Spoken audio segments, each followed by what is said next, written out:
The sun came up. I opened my eyes. Dust drifted down from the cracks in the rafters, settling in a fine layer on my blanket. I sat up, and my bones made a sound like a handful of gravel being shaken. When you get old, you're like a worn-out machine. Every move is a step closer to falling apart. I got out of bed and pulled on the old, faded blue robe. The hem was covered in patches I'd sewn myself, the stitches crooked and clumsy. Elijah always said I didn't have the hands for needlework. It's been 80 years since he left, but I still remember his words. I walked to the main hall and pushed open the heavy, groaning door. Sunlight streamed in, illuminating a universe of floating dust. A crack ran down the face of the old wooden statue, and the offering box before it was thick with ash. I picked up the broom and began to sweep. I swept the dust and fallen leaves into a pile in the corner. It was the same day after day. When I finished, I took a rag, dipped it in the rainwater collected in the barrel from last night's storm, and began to wipe down the statue. I moved slowly, carefully, from its weathered face to its carved hands and down to the hem of its robe. As I worked, I talked to it. It's a clear day. The road down the mountain should be easy enough to travel. The offering box has a few more dollars in it. Almost full. Elijah, when are you coming back? The statue didn't answer. It never did. After cleaning the statue, I wiped down the empty cushion next to it. That was Elijah's spot. For 80 years, I've kept it spotless, as if he might walk in and sit down at any second. Just then, a commotion echoed from beyond the chapel gate. The voice was sharp, a woman's. "Oh my God, what is this road? My shoes are ruined. I knew we shouldn't have come to this godforsaken place. There's not even any service." I put down the rag and walked to the entrance. A young woman was standing at the bottom of the stone steps, one hand on her hip, the other holding some black contraption up to the sky. She wore a bright yellow jacket, and her hair was dyed a fiery red that clashed with the muted gray of the mountain path. Her eyes lit up when she saw me. "Hey, old man, are you the only one in this dump?" I nodded. She clattered up the steps and stopped right in front of me. A cloud of perfume washed over me, a scent I wasn't used to. She was so close I could see the fine hairs on her cheeks. "This chapel is falling apart.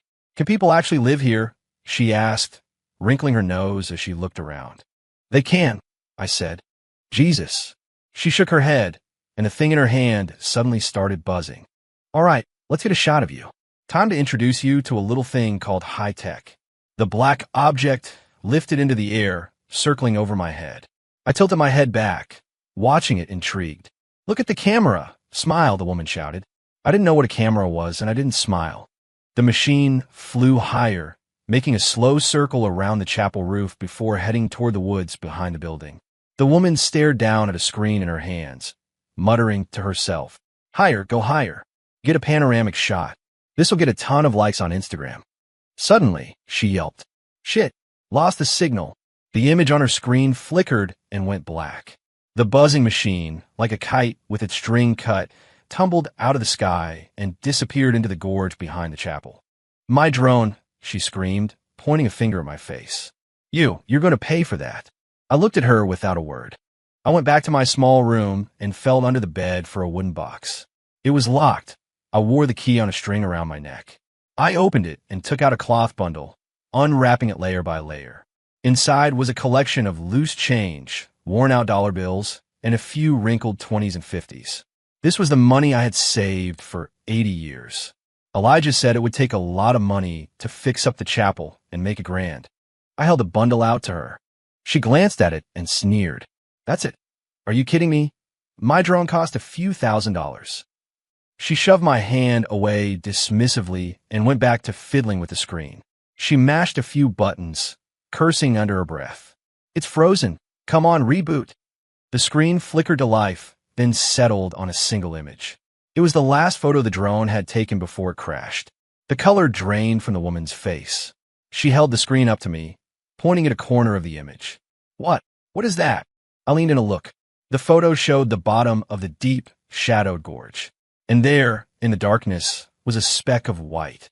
It stood out like the corner of something. "Is it a rock?" she wondered aloud. I stared at that speck of white, and my heart gave a sudden lurch. Elijah had told me never to go into the backwoods. He said it was dangerous. "I don't care. I have to go look," the woman said, shoving the controller into her bag. She had a look on her face like she wasn't afraid of anything. I shook my head. You can't go, I said. Why not? That thing was my baby, cost me $2,000. It's probably smashed, but what if it's not? She glared at me. You know something, don't you? What's down there? Elijah said it's dangerous. I repeated. Elijah? Who the hell is Elijah? Some guy from 100 years ago. You're still listening to him? She was losing her patience. Look, old man, stay out of it. I'm going myself. She started toward the path leading into the woods. I grabbed her arm. It was thin and smooth, completely different from my own weathered skin. Let go, she struggled. No, my grip was strong. She couldn't break free. I had watched over this chapel for 80 years. I couldn't let anyone go back there. You, what is wrong with you? She said, her voice rising. Then pay me. Pay me right now. I have no money, I said. Give me your offering box. That's for restoring the chapel. The place is a ruin. What's the point of restoring it now? She yelled, her voice cracking as if she was about to cry. I don't care. You have to give me an answer today. We were to stand off. She yelled. I stood my ground, my hand clamped firmly on her arm. Finally, her energy ran out, and she slumped to the ground. Fine. You have to come with me. If something happens, you're my backup. I thought for a moment, then nodded. If I went with her, at least I could keep an eye on her, make sure she didn't do anything foolish. What's your name? She asked. Abel. Abel, like you're able to do what? Guard a tomb. She snorted with laughter, then covered her mouth as if realizing her mistake. Guard the chapel, I said. She stood up, brushing the dirt from her pants. I'm Maya. She held out a hand. Look, let's just call a truce, old man. You lead the way. I didn't shake her hand. I turned and started down the path into the backwoods, a trail almost completely swallowed by weeds. I hadn't set foot on this path in 80 years. The day Elijah left, he stood at this very spot and told me, Abel, you watch over the chapel. Don't go anywhere, especially not into the gorge. There are monsters back there that eat people. I was only 7. The words terrified me, and I cried. For 80 years, I believed him. The path was treacherous. Thorn bushes tore at my robe and left long scratches on Maya's bright yellow jacket. She complained the whole way, first about the rocks bruising her feet, then about the swarms of mosquitoes. Was your Elijah crazy, living in a godforsaken place like this? I ignored her. After about half an hour of walking, we reached the edge of a cliff. Maya peered over the edge and sucked in a sharp breath. Holy hell, it's a long way down. Near the edge of the cliff stood a stone marker. It was ancient, covered in moss. I walked over and brushed away the green carpet, revealing 2 words carved deep into the rock. Go back. Elijah had carved them. The letters were cut deep, as if with all the strength he had. Maya leaned in to look. Go back? Your master carved this? A little dramatic, don't you think? She pulled out her controller again. Let's see. The drone should have gone down right around here. I stared at the stone marker, a storm of feelings brewing inside me. Elijah, what did you want me to turn back from? Was it danger, or was it something else? I reached out and gently touched the cold stone. The moment my fingertips made contact, a sharp pain shot through my head.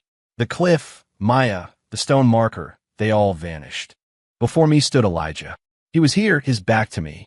His hand was resting on this very stone, unmoving. His frame was thin, his robe fluttering in the wind. He stood there for a long, long time, until he seemed to become a statue himself. I couldn't see his face, but I could feel his emotion. It wasn't a warning. It wasn't fear. It was sorrow. A deep, soul-crushing sorrow. Abel. Hey, old man, what's wrong with you? Maya's voice pulled me back. I shook my head, and the vision was gone. I looked at her. She was watching me, her face etched with concern. You were just standing there, staring into space. It's nothing, I said. My hand was still on the stone. Its cold touch and the image of Elijah's back were seared into my mind. Elijah, what were you looking at when you stood here all those years ago? No way. It's too steep. There's no getting down there, Maya said, shaking her head at the cliff face. She pulled a coil of rope from her backpack and dangled it in front of me. But I came prepared. I brought my professional gear. You wait here. I'm going down to get my baby back. It's too dangerous, I said. Don't worry, I do outdoor rock climbing. She puffed out her chest, full of confidence. You just hold the rope for me up here. Be my anchor." She began to expertly secure the rope, tying one end to a thick tree nearby. She moved with a swift, practiced efficiency that didn't match her city girl appearance. "All right, old man, come over here. Wrap this rope around your waist a few times and hold on tight. I'm trusting you with my life." I did as she said. The thick rope bit into my waist. She double-checked her knots, gave me a thumbs up, then turned and began to rappel down the cliff face. Her figure quickly vanished into the dense foliage below. The mountain was quiet, filled only with the sound of the wind and the occasional cry of a bird. I stood at the edge of the cliff, holding the rope, unmoving. Time passed slowly. My mind was filled with the image of Elijah's back. Why was he so sorrowful? What was he leaving behind? I found it. Maya's excited shout drifted up from below. I let out a breath I didn't realize I was holding. A few minutes later, she scrambled back over the edge, sweating and streaked with dirt. In her hand, she held the black contraption, now smashed to pieces. "Well, it's totaled," she said, stroking the broken drone mournfully. "At least the memory card is okay." She popped a tiny card out of the drone, pulled a tablet from her bag, and inserted the card. "Let's see what treasure we captured in its final moments." I leaned over to watch. On the screen, photos flashed by in quick succession. Most were the mountain landscape, gray and unremarkable. Then came an aerial shot of the chapel, with my small figure sweeping the entrance. "Hey, that's actually a pretty artistic shot," Maya muttered.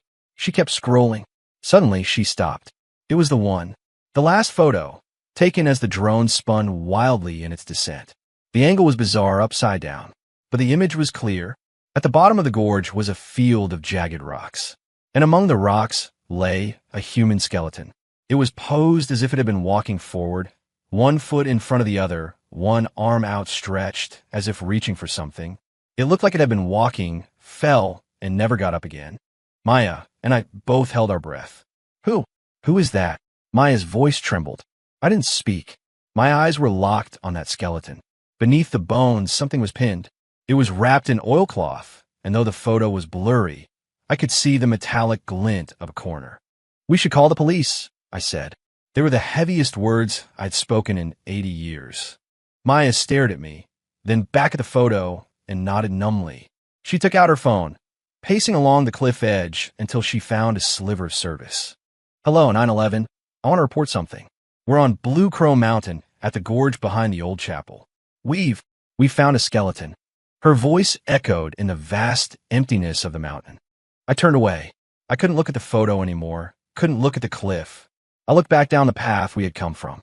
"Elijah, you didn't want me to come here, not because of some monster. It was because you were here, right? You've been here all along."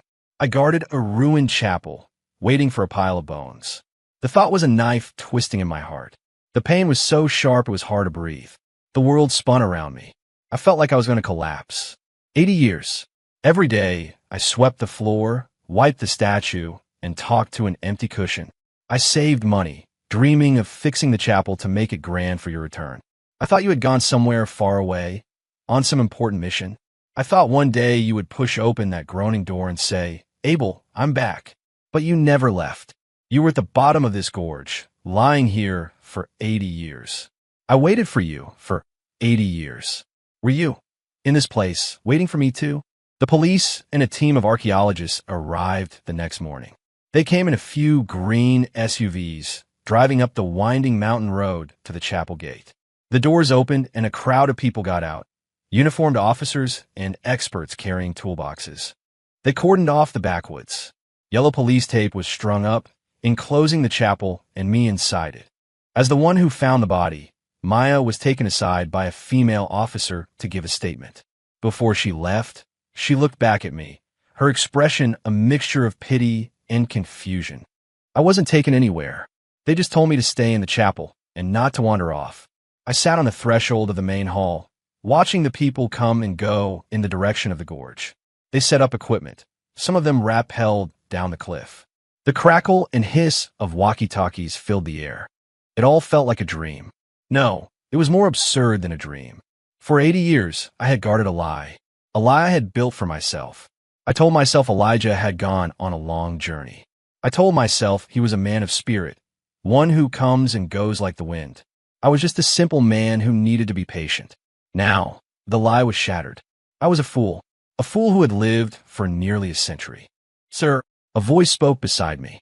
I looked up to see a middle-aged man with glasses. He had a friendly face and a camera hanging around his neck. "Are you the caretaker here?" he asked. I shook my head. "Not the caretaker. I just watch the place." "I see," he said, sitting down next to me. "I'm a reporter with the Asheville Chronicle. Name's Mark Peterson. I was hoping I could ask you a few questions." I looked at him, but didn't say anything. "How long have you lived here?" 80 years. Mr. Peterson paused, adjusting his glasses. 80 years. If you don't mind me asking, how old are you? 97. My God, he breathed. "And you've lived here alone this whole time?" I nodded. "Do you have any idea who the person in the gorge might be?" I fell silent. I didn't know how to answer. Could I say it was my master? Would they believe that a man who died 80 years ago was my master? "Elijah," I whispered, so quietly only I could hear. "I'm sorry." Mr. Peterson leaned closer. I said, "I don't know." He seemed disappointed, but pressed on. "Can you tell me what this chapel used to be like?" I imagine it must have been quite busy. Busy, I remembered. When Elijah first found me, the chapel was still in good shape. The statue was gilded, and incense burned constantly in the censer. People came from all over to pray for peace for children. Elijah was still young then, with thick eyebrows and bright eyes. He would interpret fortunes for visitors and tell stories to the children. Then, the trouble started. Refugees from the valley started coming up the mountain. They were dressed in rags, their faces gaunt with hunger. Elijah took all the chapel's food reserves, set up a large pot, and made soup for them. Then, the company men came. They carried rifles and took whatever they wanted, hurt whoever got in their way. Elijah hid the refugees in a cave deep in the woods. Then he put on a clean robe, took his carved wooden sword, and stood at the chapel gate. That night, the glow of fire lit up half the sky. I hid in the cave, too scared to make a sound. I heard shouting, and I heard Elijah's roar of defiance. By dawn, everything was quiet. I waited for a long time, but Elijah didn't come back. I ran back to the chapel. Half of it was burned, and the face of the statue was blackened with soot. There was blood on the ground and bodies, but Elijah wasn't among them. I asked the refugees where he had gone. They all shook their heads. One old man told me he saw Elijah running toward the backwoods with his wooden sword, the company men chasing after him. From that day on, I began to wait. I went to the head of the mountain path every day, waiting from sunrise to sunset. I waited for 3 days without sleeping. I collapsed. When I woke up, I was in the arms of an old woman from the village. She told me to stop waiting, that he wasn't coming back. I didn't believe her. I said, "He promised he would come back." The old woman just sighed and said nothing more. After that, I stayed, guarding this ruined chapel. I never went down the mountain again. I thought Elijah had gone into hiding, that he would return when the trouble passed. I held on to that single hope. I guarded it for 80 years. "Sir, sir," Mr. Peterson's voice pulled me from my memories. "Are you all right? You look pale." I shook my head. "I'm tired," I said. "Of course. I'll let you rest. I won't disturb you any further." Mr. Peterson stood up and handed me a business card. "This is my card. If you change your mind, please give me a call." I took the card without looking at it and tucked it into my robe. I looked toward the gorge. They had hoisted the skeleton up on a stretcher and covered it with a white sheet. A group of people stood around it, pointing and talking. My vision blurred. "Elijah, I found you. But I never wanted it to be like this." They brought the skeleton into the main hall and placed it on the floor in front of the statue. The room was suddenly packed with people. Police officers, experts, reporters who had gotten wind of the story. Camera flashes went off constantly, the clicking sound giving me a headache. I sat in a corner, watching from a distance. The stretcher was like an altar, and the person lying on it was the God I had waited for my entire life. "Excuse me, please make some room." A man who looked like an expert pushed his way through, carrying a toolbox. "Everyone, please don't get too close. We need to preserve the scene." The crowd parted. The expert pulled on white gloves and a mask, then knelt and carefully lifted a corner of the white sheet. I glanced once, then quickly looked away. It was a section of a shin bone, still caked with dried mud. 80 years. Preliminary assessment indicates the time of death was approximately 80 years ago, the expert said to a camera. The deceased is a male, estimated to be between 30 and 40 years of age. There are clear marks from a sharp weapon on the bones, which were likely the cause of death. Can you determine his identity? A reporter shouted. That will require further investigation. We did find some items near the body. He held up an evidence bag. Inside was a rusted, carved wooden sword. The blade was broken in two. My heart sank. It was Elijah's sword. He treasured that sword, polished it every day. He said it had been passed down from his own master, that it could ward off evil. I remember when he taught me how to use a staff, holding my hands, showing me the movements one by one. Abel, he had said, remember, for men like us, a weapon is not for killing. It is for protecting. Protecting what? I had asked, looking up at him. Protecting those who need it. Now, the sword meant to protect others was broken. There's another piece of evidence, the expert said, holding up a second bag. This one contained an oilcloth pouch. The cloth was rotting away, but its contents were intact. It was a small stack of silver dollars. Neatly stacked, maybe a dozen or so. These have been identified as currency from the 1930s, the expert explained. What's strange is that it appears the deceased never spent a single one. He never spent a dime. I laughed. I laughed until tears streamed down my face. Elijah, you magnificent fool. You left all the money for me, and you went to the most dangerous place without a penny to your name. Did you think that by leaving me the money, I would be able to survive? I don't know. In all the days without you, I never truly lived a single one. Make way, make way. A few more people pushed into the room.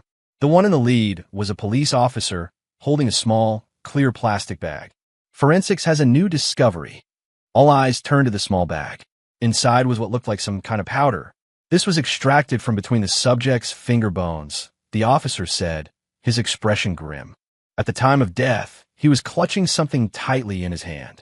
The object had decomposed, and these fragments were all we could recover. He paused, then continued. Using the latest technology, we've managed to piece together and scan these fragments. Now, if you'll all look at the screen, a projector screen had been set up in the hall. It lit up, displaying a photo. It was a piece of yellowed paper, shattered into countless tiny pieces. There were faint markings on it. Through computer enhancement, the markings slowly came into focus. They were words, written in pencil. The handwriting was shaky and crooked, like a child's. My breath caught in my throat. I knew that handwriting. It was mine, from when I was 7, when Elijah taught me to write my name. He said my purpose was to guard this chapel, so he named me Abel.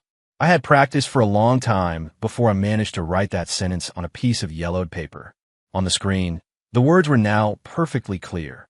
Wait for Elijah to come back. Build the grandest, new chapel. A dead silence fell over the hall. Every eye in the room turned from the screen to me. In that moment, I felt like a monkey stripped naked and put on display for a crowd. My secret, the secret I had guarded for 80 years, was laid bare for everyone to see. Wait for Elijah to come back. Build the grandest new chapel. Mr. Peterson, the reporter, murmured the words, then his head snapped toward me, his eyes wide with shock and sympathy. Sir, did you write this? I didn't answer. I got to my feet and walked, step by step, toward the skeleton. The crowd parted for me, creating a path. I knelt beside the stretcher, looking at the white sheet. I wanted to lift it, but I was afraid. I was afraid to see the face I had longed for every day. But it wasn't a face anymore, just a collection of cold, lifeless bones. Elijah. I called his name softly. I'm back. I saved a lot of money. It's enough to build a very grand chapel. Please, just come back. My tears fell, one by one, onto the white sheet, spreading into small, dark patches. 80 years. It was the first time I had cried in front of anyone. I cried like a child, like the 7-year-old boy who couldn't find his way home. The people around me just watched. Their eyes held pity, compassion, curiosity. But I didn't care. In my world, there was nothing left but the skeleton in front of me. He was your master? A police officer knelt beside me and asked gently. I nodded. 80 years ago, he led the company men away to protect the people hiding here. He never came back. The officer was silent for a moment. He patted my shoulder. Sir, you've endured a great deal. We found his belongings, the officer continued, gesturing to the silver dollars and the broken sword. And this note. He was holding onto the note you wrote. Even as he died, he never forgot you. He was always thinking about coming back, about building the chapel with you. My tears flowed harder. So, it wasn't that Elijah didn't want to come back. It was that he couldn't.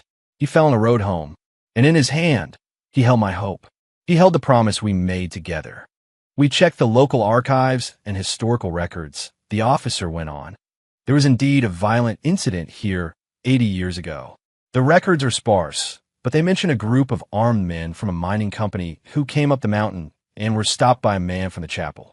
Most of the local people survived, but the man from the chapel was never seen again. What was his name? I asked.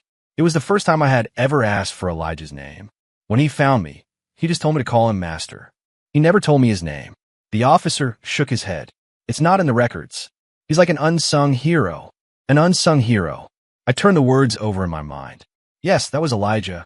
He would do the greatest good and never ask for recognition. All he left behind was a boy named Abel and a ruined chapel. For the next few days, I didn't speak. I sat in the main hall every day, watching over the bones. The experts came and went. The police finished their work. They took the skeleton away, saying it needed further analysis before it could be given a proper burial. The chapel was quiet again, except now, next to the empty cushion, there was another empty space. Maya left.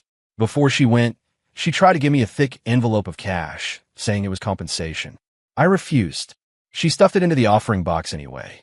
Mr. Peterson's article was published. The headline read, "For 80 years, I guarded a ruined chapel and waited for my master." In the article, he wrote about me, about Elijah, about the yellowed note, and the unspent silver dollars. Overnight, my story went viral. The chapel's old rotary phone, long silent, started ringing off the hook. It was all reporters wanting to interview me. I didn't answer. I unplugged the line from the wall. Soon, the base of the mountain became a busy place. Cars lined the road as people drove up to see the ruined chapel. They took pictures of the main hall, the statue, the empty cushion. They dropped money in front of me. Donations. Offerings. For the first time, my offering box was full to the brim. I looked at all that money, but I felt no joy. Elijah, the box is full. But where are you? 7. They were going to rebuild the chapel. Mr. Peterson was the one who brought the news. He said my story had moved many people. A wealthy businessman read the article and decided to donate a large sum of money to help me build the grandest new chapel. Sir, this is wonderful news. Mr. Peterson was beaming. The wish you and your master shared can finally come true. I looked at him and shook my head. This isn't the chapel I want. Then what kind of chapel do you want? I wanted the chapel that still had Elijah in it. It could be ruined, ancient, but as long as he was there, it was the best chapel in the world. Mr. Peterson was taken aback. But Elijah's wish wasn't to build a grand chapel, I said. His wish was for me to live a good life. But you guarded this place, waited for him for 80 years. Wasn't it all to fulfill this promise? I was silent. Yes, I had guarded the promise. But now that it was being fulfilled, why wasn't I happy? Because the person I made the promise with was gone. It's like you save your whole life to buy the perfect gift for the person you love most. But by the time you can afford it, they're no longer there. What meaning does the gift have then? Seeing my silence, Mr. Peterson sighed. Sir, I know you're grieving. But this place was his life's work, and it's been your life's vigil. It shouldn't be left to crumble. Giving it a new life would be a way to honor him, don't you think? I didn't argue anymore. I knew I couldn't stop it. Just like I couldn't stop Maya from going into the gorge, and I couldn't stop Elijah from charging at those men with his wooden sword. Some things are just meant to be. A few days later, the construction crew arrived. They came in big trucks, hauling bricks, cement, and lumber. The chapel was suddenly filled with noise. The whine of power saws, the hammering of nails, the shouting of the workers. The creaking door I had pushed open for 80 years was torn from its hinges and tossed aside. The statue was wrapped in plastic, waiting to be regilded. Everything I knew was disappearing. I was an outsider, watching them tear my home apart piece by piece. I had nowhere to go. I could only sit on a large rock on the summit, watching from a distance. The workers were friendly. Seeing my age, they'd offer me a cigarette and chat.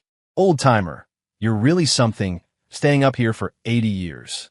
Once the new chapel is built, you'll be the head abbot. How about that? I would just smile and say nothing. At night, the workers went back down the mountain. The chapel was quiet again. I walked back to my little room. They hadn't torn it down yet. They said they'd leave it for last. I lay in bed, unable to sleep. I closed my eyes and saw Elijah. He was standing before me, looking as young as I remembered. His brow was furrowed, as if he were scolding me. Abel, how could you let them tear our home apart? Elijah, I sat up. I couldn't stop them. You foolish boy, he sighed. Home isn't a building. Home is where the people you care about are. But you're not here. I've always been here. He pointed to my chest. Right here, I pressed a hand to my heart. It felt hollow. Elijah, I miss you. I know. His form began to fade. Abel, go do what you need to do. Stop waiting for me. What I need to do. You know. He vanished. I sat in the darkness, thinking for a long time. What did I need to do? I needed to bring Elijah home. Not to this glittering new chapel, but back to our broken, old home that belonged to just us. But wasn't his home at the bottom of that gorge? I stood up and walked out of my room. The moonlight was bright, illuminating the mountain path. I walked toward the backwoods. This was the second time I'd come here. I walked to the stone marker that read, "Go back." I caressed the letters Elijah had carved. Elijah, did you want me to stop because you didn't want me to find you, or because you didn't want me to see what had become of you? You foolish man. I walked around the marker and continued on. Elijah had walked this path. I would walk it too. I wanted to walk the path he walked to feel what he felt. 8. The path was even more difficult than I remembered. Thorns and jagged rocks were everywhere. I fell several times, cutting myself on the sharp stones until I was bleeding, but I felt no pain. My mind was consumed by a single thought: find Elijah's road home. I walked for a long time, so long that the moon began to set. As dawn broke, I came to Sheardrop. This must have been the place where Elijah went over the edge. Below, the gorge was filled with swirling mist, its bottom invisible. I stood at the edge and looked down. Elijah, were you afraid when you fell? I don't think you were. You weren't afraid of death. What else was there to fear?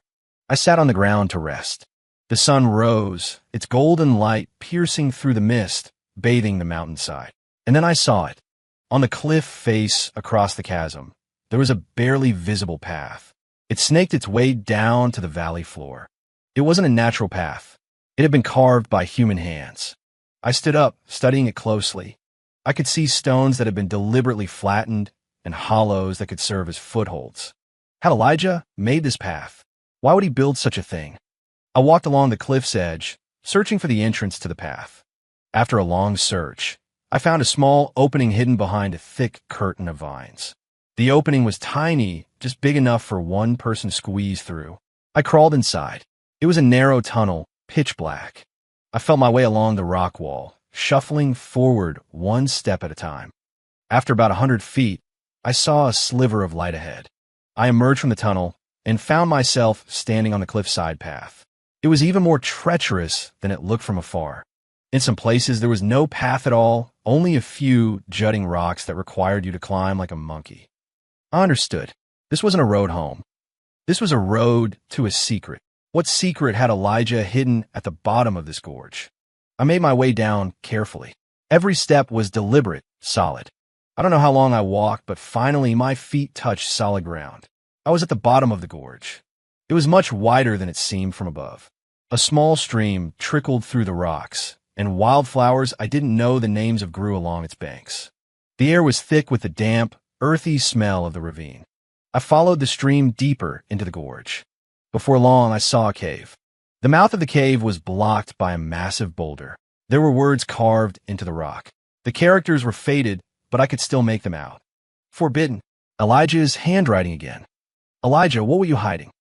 I walked around the boulder and found a small crack. I lay on the ground and peered through it. The cave was dark, and I couldn't see anything, but I could smell something. A familiar scent. The smell of incense. And a faint, herbal scent of medicine. My heart stirred. Elijah had been here, and not just once. I tried to push the boulder. It didn't budge. I was old. My strength was gone. I sat on the ground, catching my breath. Was I going to give up just like that? No, I couldn't. I got up and started searching the area. If Elijah could get in, there had to be a way. Near the cave entrance, I found a thick vine. One end was tied to a large tree. The other disappeared into the crack beneath the boulder. I pulled on the vine and felt a slight vibration from the other end. A mechanism. I followed the vine and found a lever hidden in the undergrowth. I threw my weight onto the lever. With a deep groan, the boulder blocking the entrance shifted, opening a gap just wide enough for a person to pass through. My heart pounded in my chest. I slipped inside. The cave was larger than I expected. In the center was a stone platform. On the platform, an oil lamp was burning. The oil was nearly gone, its flame flickering, threatening to go out at any moment. Beneath the lamp sat a wooden box. I walked over and opened it. There was no gold or silver inside, only a yellow journal and a photograph of a woman. 9. The woman in the photograph was wearing a student's dress, her hair in 2 long braids. She had a sweet smile. Her eyes, her features, they looked a little like mine. I picked up the journal and opened it to the first page. The handwriting was Elijah's. Strong and clear. July 7th, 1945. Clear skies. Today is the day June and I were married. Her smile is the most beautiful thing I've ever seen. I told her I would never fail her. She said she believed me. June. Was that the woman in the photograph? I read on. August 15th. Rain. The company men came through the valley. They burned everything. I brought June and some of the townsfolk up to Blue Crow Mountain to hide. She is with child, and I worry for her health. September 1 SD. Overcast. The food is running out. June gives her share to the children. She's getting thinner. It hurts my heart to see. September 20th. A rainy night. They found us. I had June lead the others to the secret cave in the backwoods. I found it years ago. It's defensible, and there's a hidden tunnel that leads down the other side of the mountain. I told her to wait for me, that I would be right back. She said she believed me. My hand started to tremble. Elijah wasn't alone. He had a wife and a child on the way. Then what was I? Just an orphan he picked up. I took my wooden sword and ran out. I couldn't let them find June. I had to lead them away. I ran east toward the cliffs. A dead end. I just wanted to draw them as far away as possible. I was shot 3 times. The bleeding wouldn't stop. I knew I wasn't going to make it. I collapsed at the edge of the gorge. I saw them coming, laughing. With my last bit of strength, I rolled over the edge. I thought I was dead, but I wasn't. I landed in a tree, which broke my fall. I must have passed out. When I awoke, it was morning. I was in a cave. June had found me. She was crying. She said she came looking for me, saw me fall, and climbed down the cliffside path. I carved that path myself, years ago, to gather rare herbs. I never thought it would save both our lives. I was dying. I knew it. I was bleeding out. June said she would save me. She pulled out a bundle from her coat. It held all our savings and a few gold pieces I had set aside for the baby. She told me to take it and escape through the hidden tunnel. To live. I refused. I told her I'm a dead man.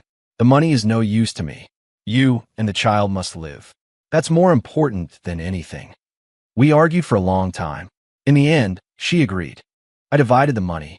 I left half for her. The other half, I asked her to take to a boy at the chapel.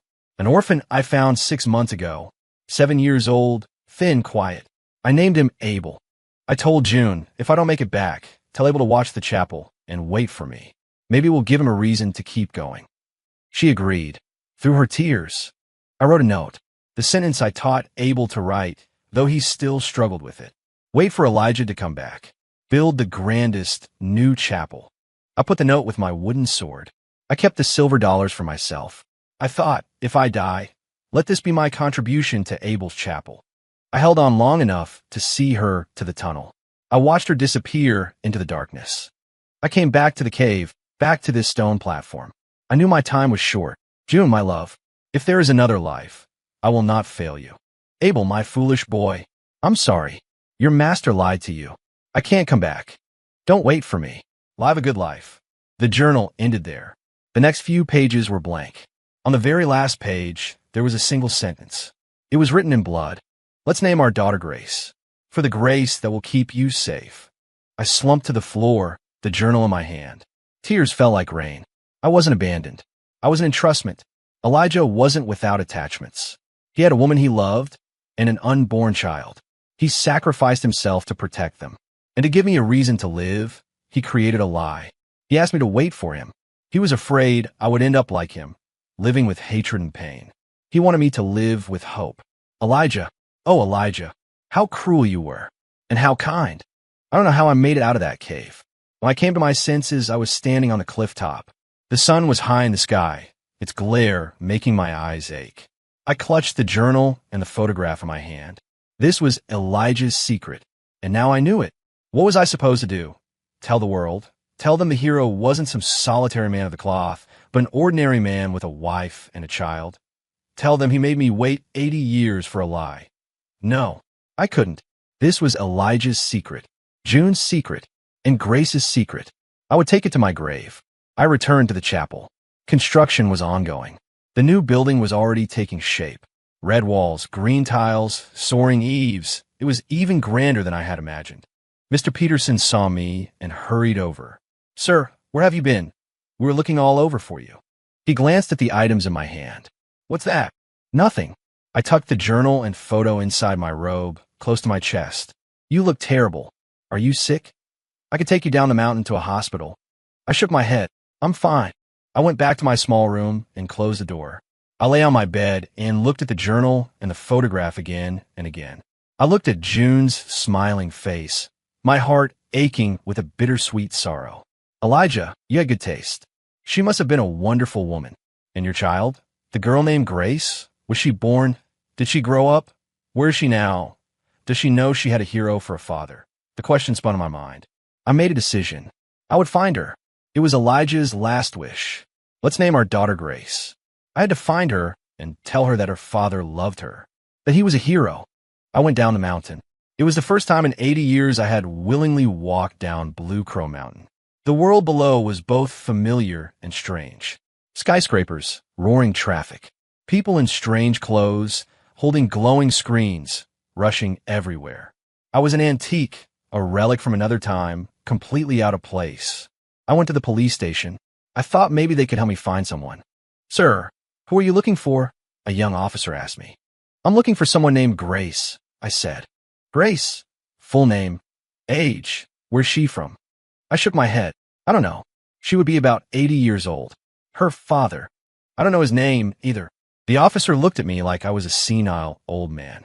"Sir, that's not enough information. There's no way we can run a search. Her mother's name was June." I added, "June, that's not a full name either." It was hopeless. I took the photograph from my robe and handed it to him. "This is all I know." The officer took the photo and studied it. "This picture is very old. Tell you what, I can scan it and put it in the system. If we get a hit, we'll let you know." I left my name, Abel, from the chapel on Blue Crow Mountain. Then I walked out of the police station. I didn't know who to look for or where to go. I was a lost soul, a ghost wandering the city streets. At night, I slept under a highway overpass. During the day, I walked aimlessly. I searched for a month. Nothing. I started to lose hope. Maybe Grace was gone. Maybe she had moved far away. Just as I was about to give up and return to the mountain, I got a call from the police station. "Is this Abel? We might have a lead for you." When I arrived at the station, the young officer was waiting for me. "Sir, you came." He looked excited. "We found a woman named Sarah Evans. Her great-granddaughter is named Anna." My heart leaped into my throat. "Where is she?" "The great-grandmother." "Please calm down," the officer said. "We contacted Mrs. Evans, but she didn't react to the name, June, or the photograph. She said she doesn't know the woman in the picture." My hope plummeted. Could it be a mistake? It's possible. It was a long time ago, and memories fade, the officer said. But her great-granddaughter, Anna, heard about this and wants to meet you. She said she'd like to see the photograph. "Where is she?" "She's waiting for you outside." I walked out of the station and saw a young woman. She was standing under a large oak tree, wearing a white dress, her long hair falling over her shoulders. When she saw me, she offered a polite smile. "You must be Abel," she said softly, walking toward me. I nodded. "My name is Anna," she said. "Anna." I looked at her face, then at the photograph in my hand. Her eyes, the line of her jaw, they were so much like June's, so much like Elijah's. "I'd like to see the photo," she said. I handed it to her. She took it and studied it for a long time. "I think," I think I've seen a similar photo among my great-grandmother's things, she said, looking up, her eyes filled with uncertainty. But the man in her photo was different. A different man? Yes. The photo my great-grandmother had was of two women. One of them was this woman here. I don't know the other one. My heart sank again. Was it all a mistake? But Anna added, before my great-grandmother passed, she kept repeating a name. What name? She kept saying, June. I'm so sorry. My head started spinning. What was your great-grandmother's name? Her name was Sarah. Sarah. I hadn't seen that name in the journal. What exactly did your great-grandmother tell you? I asked urgently. She didn't say much, Anna said, shaking her head. She was very confused by the end. Her words were all jumbled. She said she owed June her life. She said she should have been the one to die. She also said she had a daughter who was really June's, that she had to raise the girl right to make things up to June. My hands began to shake. A wild theory started to form in my mind. Was your great-grandmother ever in trouble on Blue Crow Mountain about 80 years ago? Anna's eyes widened. How did you know? My mother told me that when my great-grandmother was young, her hometown was destroyed by company thugs. She fled with relatives and hid for a while in an old chapel on Blue Crow Mountain. Was she pregnant at the time? Yes. My mom said my great-grandmother gave birth to my grandmother on that mountain. The truth. It was all there. I held the journal, my hands trembling so badly I could barely keep my grip. In the journal, Elijah wrote that he sent June away. But June never left. What happened to her after she went through the tunnel? Did she run into trouble? Did she entrust her child to Sarah? Take me to see your grandmother, I said to Anna. My grandmother. She passed away a few years ago. My heart sank once more. But Anna said she left behind a lot of her mother's journals. Maybe the answer is in there. I went with Anna to her home. She pulled a stack of old journals from a dusty chest. The covers were yellowed and brittle. I opened the first one. The handwriting was neat and delicate. It was Sarah's. September 20th, 1945. Rain. June and I, and the others, are hiding in the cave. Mr. Cole, the man from the chapel, went out. He said he would lead the company men away. June is so worried. She hasn't stopped crying. September 21 SD. Overcast. Mr. Cole didn't come back. June has decided to go look for him. She gave me all her money. She said she has two children to think of, the one in her belly and the boy at the chapel, Abel. She can't afford to die. She made me promise to look after Abel. She said if she doesn't return, I must tell her child that their father was a great hero. I promised. I watched her leave through the hidden tunnel. I was so scared. September 22 ND. Sunny. A full day has passed, and June hasn't returned. I'm so worried. I decided to go look. I went through the tunnel and saw blood near the cliff. I climbed down the small path and found Mr. Cole in a cave at the bottom of the gorge. He was dying. He gave me a journal and a photograph. He said they were for June. He told me his name was Elijah Cole. Elijah Cole. I finally knew my master's name. He said he thought something must have happened to June. He made me promise to find her, to protect her and the baby. I promised him through my tears. I buried him there, in the cave. I said, Mr. Cole, rest easy. I will find June. I climbed out of the gorge and searched for a long time. Finally, in a thicket of bushes, I found her. She had been attacked. She was gone. She was still clutching a small locket in her hand. I wept. Oh, June, I'm so sorry. It should have been me. I realized her baby was still alive. I had to save the child. Then I took her belongings and her unborn child and returned to the others through the tunnel. I told a lie. I told everyone that I had found Elijah and June and that they had both died heroically, that I was the only one lucky enough to escape. I can't let the child know the truth of her birth. I will raise her as my own daughter. She will live a peaceful, safe life. I named her Grace, in memory of her mother and the grace that saved her. I closed the journal, tears streaming down my face. So that's what happened. A chain of sacrifice. Everyone protecting something with their life. Elijah protected the townsfolk. June protected her child. Sarah protected a promise. And I protected a lie. My grandmother, Anna said, her eyes red. She was June's child. Elijah Cole was her biological father, which makes me his great-granddaughter. I looked at Anna and nodded. Child, You had a hero for a great-grandfather. I gave Elijah's journal to Anna. It belonged to her. She held it for a long time, her tears soaking the brittle pages. I never imagined this was my family's story, she sobbed. I always thought I was just ordinary. You are the descendant of a hero, I said. We donated both journals and the photograph to the State Museum. They created a special exhibit for them called simply 80 Years. In the exhibit hall, they displayed Elijah's broken wooden sword, the silver dollars, the yellowed note with my childish handwriting, and the 2 journals and the photograph. At the center of the room stood a bronze statue. It depicted a man in a simple robe, holding a wooden sword, his face to the wind, his expression determined, his body striding forward. It was my master, Elijah Cole. The new chapel was finished. It was even more magnificent than planned, gilded and grand, with incense smoke curling toward the sky. Mr. Peterson, the businessman who donated the money, and many others attended the dedication ceremony. They invited me to stand in the center of the main hall. They gave me a brand new robe to wear. I looked at the unfamiliar faces around me, at their joyful expressions, at the newly gilded statue of the saint. I felt no happiness at all. This wasn't what I wanted. What I wanted was the broken-down old chapel, the one full of memories. What I wanted was for Elijah to sit beside me and talk.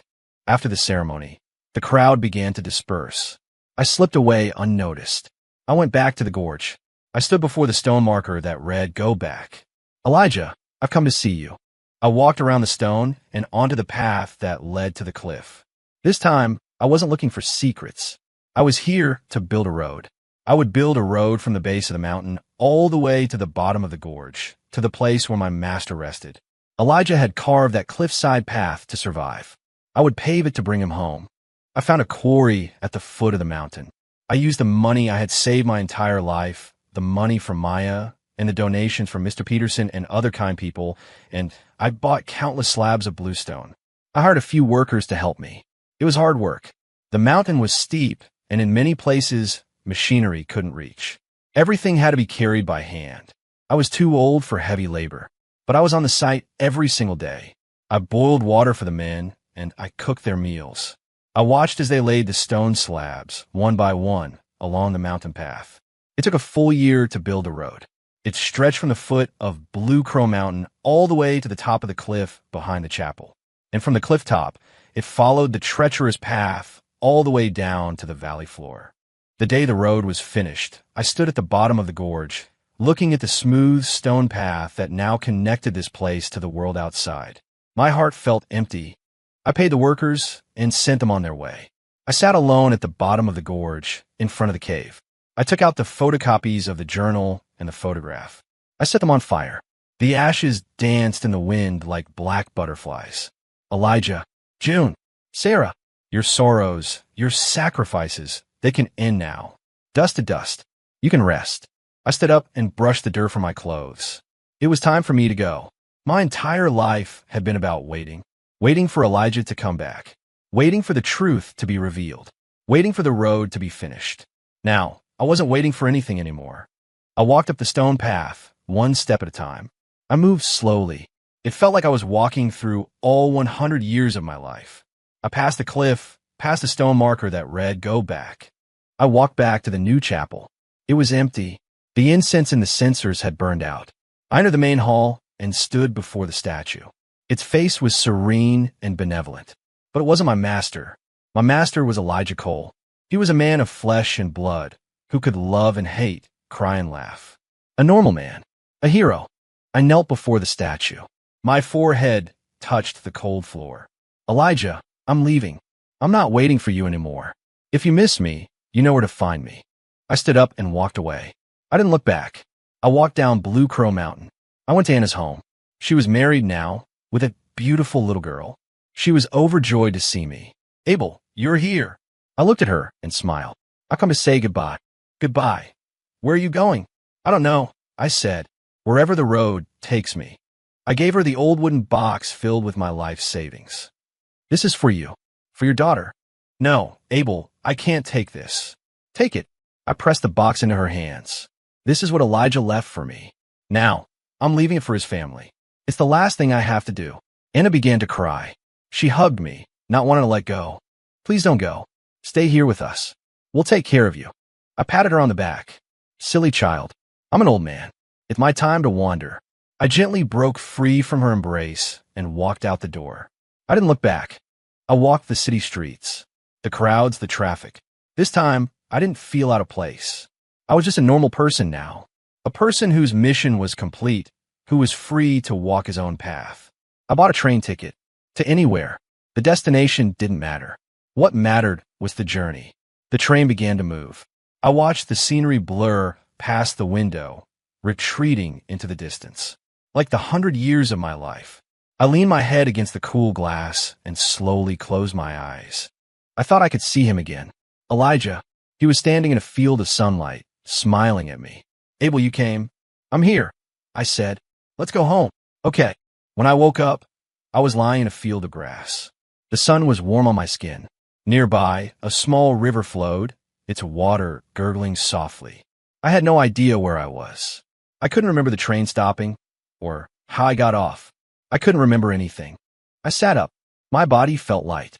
I looked at my hands. They were no longer the wrinkled, liver-spotted hands of an old man. They were the hands of a child, clean and strong. I stood up and stretched. My bones didn't creak and groan. They moved with a fluid, youthful energy. I walked to the river and knelt. The water reflected my face. It was the face of a 7-year-old boy, thin, dark-skinned, with big, bright eyes. I was back. I was 7 again. This wasn't a dream. I could feel the wind on my cheeks, smell the scent of fresh grass, hear the river's song. It was all real. I walked along the riverbank. I didn't know where I was going. I just walked. After a long time, I saw a figure in the distance. A man in a faded blue robe, his back to me. He was at the river's edge, filling a bucket with water. His back was thin, but it was straight and strong. I stopped. My heart was hammering in my chest. I stared at him, my mouth open, but no sound came out. He finished filling the bucket and turned around. He saw me. He paused for a moment, then smiled. He had thick eyebrows and bright eyes. Well now, little one, what are you doing out here all by yourself? Where are your parents? I looked at him, and tears immediately welled in my eyes. I ran and threw my arms around his waist, holding on as tight as I could. Elijah, I sobbed a deep, wrenching cry. Elijah, I waited for you for 80 years. He froze. He held me, gently patting my back. 80 years. Little one, what are you talking about? It's me, Elijah. It's Abel. Abel. He smiled. That's a good, strong name. From now on, why don't you come with me? I looked up at him. You don't remember me? He shook his head. I've never seen you before in my life. My heart sank. He wasn't my Elijah. He was just a man who looked like him. Or perhaps he was my Elijah before he had ever met me. I let go of him. I'm sorry. I thought you were someone else. I turned to leave. Wait, he called after me. Where are you going? I don't know. Well then, he said, why don't you come with me? I could use an apprentice. We'll call you Abel. How does that sound? I turned back to look at him. His smile was so warm, just like it was 80 years ago, the first time he found me in the snow. I nodded. Okay. I fell in a step behind him on the road home. It was a long road, but this time I wasn't walking it alone. The path was lined with wildflowers. The sun was just right, and a gentle breeze was blowing.